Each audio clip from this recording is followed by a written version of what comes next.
2035 तक अंतरिक्ष में भारत का अपना स्पेस स्टेशन होगा जो हमें स्पेस के अज्ञात विस्तार को जानने में मदद करेगा। डॉक्टर साहब, एक तरफ तो आज भारत में उन्होंने ऐलान कर दिया 2035 तक वो स्पेस स्टेशन बनाने जा रहे हैं और 2040 तक वो मैन्ड मिशन लेके जा रहे हैं चांद के ऊपर। इतना ही नहीं, इसी अमृतकाल में भारत का एस्ट्रोनॉट भारत के अपने रॉकेट से चंद्रमा पर भी उतरकर दिखाएगा। इंडिया से एक बहुत बड़ी खबर सामने आ रही है। हमारा हमसाया मुल्क भारत इंडिया के प्राइम मिनिस्टर नरेंद्र मोदी की सरकार में एक और बहुत बड़ा मिशन लॉन्च करने जा रहा है जिसका नाम है गगनयान मिशन, जो कि इंडिया का पहला ह्यूमन स्पेस फ्लाइट प्रोग्राम होगा। इससे पहले अगर हम बात करें तो इंडिया का जो लास्ट मिशन था चंद्रयान 3, जो कामयाबी के साथ चांद के साउथ पोल पर लैंड किया था। से तकरीबन 5 साल पहले जो पिछला ट्रिप था और उसको मैं उस 5 साल को और उसके बाद होने वाली सारी डेवलपमेंट को मैं उस लेंस से देख रहा हूँ। मैंने न्यू दिल्ली को भी उसी लेंस से देखा है और मैं इंदौर को भी उसी लेंस से देख रहा हूँ। कोई भी मुल्क जो स्पेस में इनोवेशंस कर रहा है या उसमें वो उस दौड़ में पार्टिसिपेट करना चाहता है, तो एक तो उसके कमर्शियल बेनिफिट्स भी हैं। आप कम्युनिकेशन के ज़राए बेहतर हो जाते हैं, आप उससे पैसा भी कमा सकते हैं। उसके साथ साथ ये डिफरेंट मुल्कों में एक तरह से टेक्नोलॉजी की रेस भी होती है, एक नेशनल प्राउड भी होता है कि जी हम ये कर रहे हैं और इससे पूरी कौम को एक मोटिवेशन मिलती है। ये एक मिशन जा रहा है, 4 लोग जा रहे हैं और इस पे इतना। इंडिगो इस वक्त दुनिया की पहली एयरलाइन है जो सबसे ज्यादा तैयारे इस साल खरीद रही। दूसरा, मैंने जब इस पे मजीद देख रहा था, मेरे लिए शॉकिंग चीजें, मैं यहाँ पे नंबर सामने आ रहे हैं मेरे, कि टाटा कंपनी 365 बिलियन डॉलर की कंपनी है, जबकि मेरे वतन अजीज का टोटल साल का बजट ही 340 बिलियन है। तो एक कंपनी का बजट जो है वो मेरे वतन अजीज से ज्यादा है, लेकिन हम नफरतों में फिर भी अभी वहीं के वहीं हैं। हम लर्न नहीं करना चाहते, हम जंग करना चाहते हैं। ये फिलॉसफी चेंज करनी होगी, सोच बदलने की। सोच बदलो, पाकिस्तान बदलो।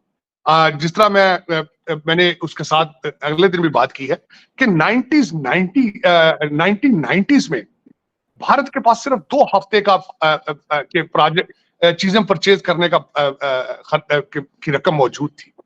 ये कल की बात नहीं है, नरसिम्हा राव और उसके बाद हमारे मनमोहन सिंह साहब के दौर की बात है।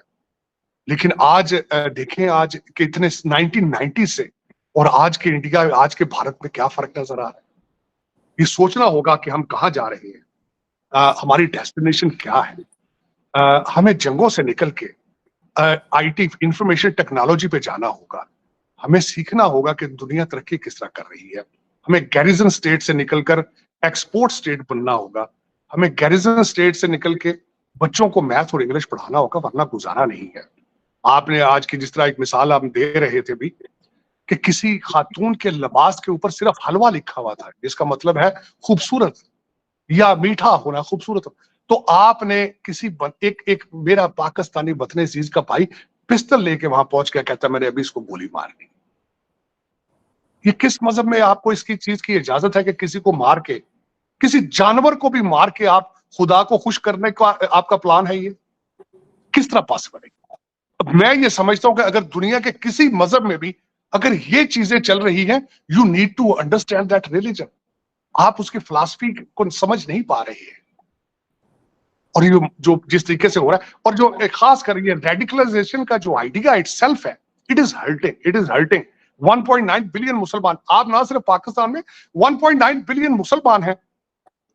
उनकी स्टोरियां इस वक्त मशहूर है। मैं एक आज सुबह मुझे पता चला है अलजायर के अंदर जो एक नई दुनिया की सबसे बड़ी मस्जिद बनाने की कोशिश की जा रही है, जिसका ठेका चाइना के पास है, और उसके बनाने के अंदर करप्शन है कि उसके नजर आ रहे हैं। कहते हैं अफ्रीका के सबसे बड़े मीनार होंगे, अफ्रीका की सबसे बड़ी मस्जिद होगी।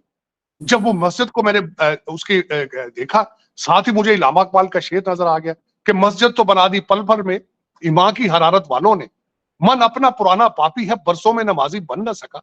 मनों के अंदर चोर है, मन हमारे काले हैं। मस्जिदें बना के हम समझते हैं कि शायद हम खुदा की खुशनुदी ले लेंगे। तुम किस तरीके से खातून को कहते हो कि हलवा उसके लिखा था लिबास पे, उसको मार के जन्नत के टिकट लेने की कोशिश कर रहे हैं। स्पेशली उन लोगों को ट्रेनिंग दी गई है, एयरफोर्स के वो 4 ह्यूमन बींग्स हैं जिनको स्पेशली जो है ट्रेनिंग दी गई है, जो वहां पर जाएंगे, स्पेस को स्टडी करेंगे, और ये इतना आसान काम नहीं होगा। सर्टनली इसमें अपने अपने चैलेंजेस होते हैं, बट आप एक दफ़ा एक प्रोग्राम को शुरू कर लेते हैं, आप उस पर इन्वेस्ट भी करते हैं, आप ह्यूमन रिसोर्स पे भी अपने जो टैलेंटेड लोग हैं उनको भी आप यूटिलाइज करते हैं, तो ये चीज़ें हो जाती हैं। I mean step by step, एक दफ़ा अगर सक्सेस नहीं होती। हमने ये देखा है कि इंडिया अपने स्पेस साइंसेज में बहुत ज्यादा इन्वेस्ट करता है। अगर हम इसरो की बात करें तो इसरो का नाम पूरी दुनिया में जाना जाता है, पहचाना जाता है, लेकिन अगर हम स्पार्को की बात करें तो हमारे स्पेस साइंसेज के स्टूडेंट्स को नहीं पता कि स्पार्को क्या होता है। और स्पेस साइंस डिपार्टमेंट का आप जाकर हाल भी देख लें तो आप देखेंगे कि वहां पर किस तरह खंडर के जो है मनाजिर नजर आ रहे हैं। देखिए, फर्स्ट ऑफ ऑल अगर इंडिया का कंपैरिजन किसी के साथ बनता है ना, तो वो चाइना के साथ करना चाहिए। अगर इंडिया को आप पाकिस्तान के साथ कंपेयर करते हैं तो इंडियंस अपनी इंसल्ट खुद करते हैं। उन्हें हर वक्त हमारे टॉपिक पे बात नहीं करनी चाहिए, because we are too small in front of them. ना तो हमारी इकोनॉमी उतनी है, ना हमारा साइज उतना है, और हमारे अपने ही यूनिक मसाइल हैं। तो अगर देखें, इंडिया हमसे कंपैरिजन करता है नहीं, ये तो हम पाकिस्तान की अवाम और पाकिस्तान के आला हुकाम, सियासतदान जो है अपना कंपैरिजन इंडिया के साथ करते हैं कि हम ये कर देंगे, हम वो कर देंगे। इंडिया तो उन्हें लगता ही नहीं कि हमारा उनके साथ कंपैरिजन बनता है, वो तो हमारे बारे में सोचते भी नहीं है, मेरा ख्याल है। अच्छा करते हैं, नहीं सोचते हैं। तो मेरा नहीं ख्याल लास्ट टाइम कब टीवी पे मैंने कोई इंडिया की बात सुनी होगी, शायद आपने सुनी हो, अलग बात है। लेकिन जो आप कह रही हैं हम ये कर देंगे, वो कर देंगे, लास्ट टाइम आप मुझे बता दें पिछले 1 साल में पाकिस्तानी टीवी पे कभी इंडिया डिस्कस हुआ हो? आपने मुझे कहा है कि मोदी साहब ने 2035 में स्पेस स्टेशन, जो पहले हम कई दफा डिस्कस कर चुके हैं, उसका उन्होंने बुनियाद रख दी है। यहाँ पे ये बताना जरूरी होगा, मैं जिस मुल्क में बैठा हूं 109 स्पेस स्टार्टअप्स की बुनियाद है यहाँ, और प्राइवेट सेक्टर है, प्राइवेट सेक्टर। मैं अल्गोरिथम जिस तरह मैं शायद प्रोनाउंस, जिसकी बेस पे आज हर चीज हो रही है। आप फोन के पास बैठ के किसी चीज का नाम लेते हैं, 10 मिनट के बाद आपके फोन के ऊपर उसकी ऐड आ जाती है।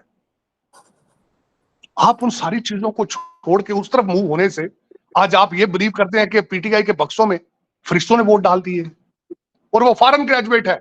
उमर अयूब साहब जॉर्ज वाशिंगटन यूनिवर्सिटी से 2 डिग्रियां लेकर आए हैं बिजनेस एडमिनिस्ट्रेशन, लेकिन मुर्शद पाक को पसंद नहीं है। वो कहते हैं नहीं, आपको मुल्क चलाएगी पिंकी पीरनी और जिन जात, यहां जिनों से आप एटॉमिक पावर को चलाएंगे।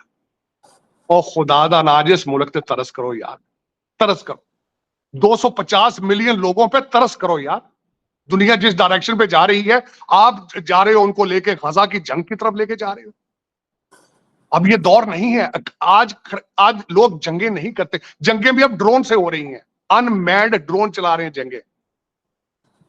खुदा के लिए लोगों को मैथ और इंग्लिश पढ़ने दो। खुद तो जॉर्ज वाशिंगटन से पढ़ के आते हो, और अब भी तुम्हारे बच्चे बाहर पढ़ रहे हैं। ये जिस कौम को तबाही की तरफ ले जाना चाहते हो, इसको भी सुख का सांस ले रहे हो।